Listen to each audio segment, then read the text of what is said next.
മുഴ മാത്രം നീക്കം ചെയ്ത് ആകാരഭംഗിയോടുകൂടി സ്തനത്തിൽ അവിടെ നിലനിർത്തുന്നതിനെയാണ് ബ്രസ്റ്റ് കൺസ്ട്രക്ഷൻ സർജറി എന്നതുകൊണ്ട് ഉദ്ദേശിക്കുന്നത്. താരതമ്യേന വലിപ്പം കൂടിയ മുഴകളാണെങ്കിൽ പ്ലാസ്റ്റിക് സർജറിയുടെ ചില തത്വങ്ങൾ നമ്മുടെ ബ്രസ്റ്റ് ക്യാൻസർ സർജറിയിലേക്ക് കൊണ്ടുവന്നിട്ടുള്ള ഓങ്കോപ്ലാസ്റ്റിക് ബ്രസ്റ്റ് സർജറിയിലൂടെ നമുക്ക് അപ്പോഴും കോസ്മെറ്റിക്കലി നല്ല രീതിയിലുള്ള റീകൺസ്ട്രക്ഷൻ പോസിബിൾ ആണെന്നുള്ളതാണ്. പലരുടെയും സംശയം ബ്രസ്റ്റ് പൂർണ്ണമായി നീക്കം ചെയ്യാതിരുന്നു കഴിഞ്ഞാൽ രണ്ടാമത് ഈ അസുഖം തിരിച്ചു വരാനുള്ള പോസിബിലിറ്റി എത്രത്തോളം ഉണ്ട് എന്നതിനെ പറ്റിയാണ്.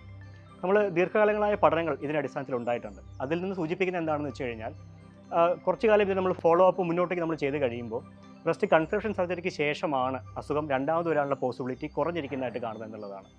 അതിൻ്റെ കൂടെ തന്നെ സ്ത്രീകൾക്ക് വളരെ കോൺഫിഡൻ്റായി അവരുടെ കുടുംബ ജീവിതത്തിലാണെങ്കിലോ സാമൂഹിക ജീവിതത്തിലാണെങ്കിലോ ഇടപെടുന്നതിന് കൂടെ കോൺഫിഡൻ്റ് ആയിട്ട് മുന്നോട്ട് പോകാൻ ബ്രസ്റ്റ് കൺസർവേഷൻ സർജറി അല്ലെങ്കിൽ ബ്രസ്റ്റ് നിലനിർത്തിക്കൊണ്ടുള്ള ശസ്ത്രക്രിയ രീതിക്ക് കൂടുതൽ നന്നായിട്ട് സാധിക്കുന്നു എന്നുള്ളതാണ്.